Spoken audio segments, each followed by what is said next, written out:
साथियों, आज सुबह हरदीप पुरी जी ने एक ट्वीट किया और एहसान जताया हम सब पर कि साहब पेट्रोल और डीजल पर से एक्साइज ड्यूटी 10 रुपए कम कर दी गई। पढ़ने से ऐसा लगता है कि हमें और आपको राहत मिल गई, हम पेट्रोल भराने जाएंगे तो 10 रुपए सस्ता पेट्रोल मिलेगा। गलत। यह राहत सिर्फ और सिर्फ ऑयल मार्केटिंग कंपनीज को दी गई है और हम और आप जब पेट्रोल भराने जाएंगे तो उतनी ही कीमत देंगे जो कल दे रहे थे। आपको याद दिलाता हूं, जब मनमोहन सिंह जी की सरकार चुनाव हारी मई 2014 में, तब अंतर्राष्ट्रीय कीमत कच्चे तेल की $106.94 थी, लगभग $107 पर बैरल। पेट्रोल मिलता था 71 रुपीज 71 पैसा, डीजल मिलता था 56 रुपीज 71 पैसा। युद्ध से पहले, ठीक युद्ध से पहले अंतर्राष्ट्रीय कीमत थी $70 पर बैरल, अब है $93 पर बैरल। पेट्रोल आप कितना खर्च कर रहे हैं एक लीटर पे? 95 रुपीस। ये कीमतें क्यों बढ़ी? 60 रुपए में मिलना चाहिए जो पेट्रोल, उसके लिए आप 95 रुपए दे रहे हैं। क्यों? क्योंकि पिछले 11.5 सालों में सरकार ने 12 बार एक्साइज ड्यूटी बढ़ाई है।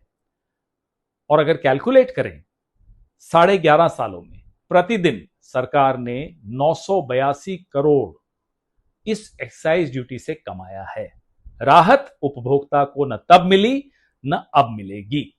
कल रात को नायरा, एक ऑयल मार्केटिंग कंपनी है, प्राइवेट कंपनी है, नायरा ने 5 रुपए प्रति लीटर पेट्रोल का और 3 रुपए प्रति लीटर डीजल का बढ़ा दिया। जब दबाव कंपनीज का सरकार पे पड़ा तो आज सरकार ने उन कंपनीज को थोड़ी राहत दी है। ये राहत न डीलर के लिए है न कंज्यूमर के लिए है। हरदीप पुरी जी की भाषा सुनिए। ट्वीट में कहते हैं कि भारत की जनता पर दबाव न पड़े इसलिए वो दबाव भारत की सरकार ले रही है। अरे साहब, ये सरकार और ये पैसा दोनों भारत की जनता का है, एप्स्टीन का नहीं है। तो ये एहसान लादने वाली भाषा कम से कम आप न बोलिए। आप भारत के मंत्री हैं, एप्स्टीन आइलैंड के मंत्री नहीं है।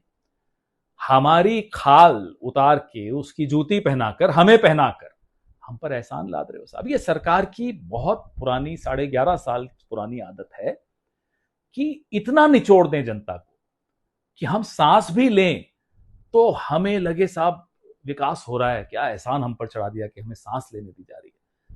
आज जनता समझ चुकी है। प्रधानमंत्री 5 राज्यों में प्रचार करने नहीं जा पा रहे, उनको लोग नहीं बुला रहे, क्योंकि उनका चेहरा जब जनता देखती है तो petrol, diesel, LPG, compromise, operation Sindoor के सीज फायर, ट्रेड डील, ये सब याद आता है।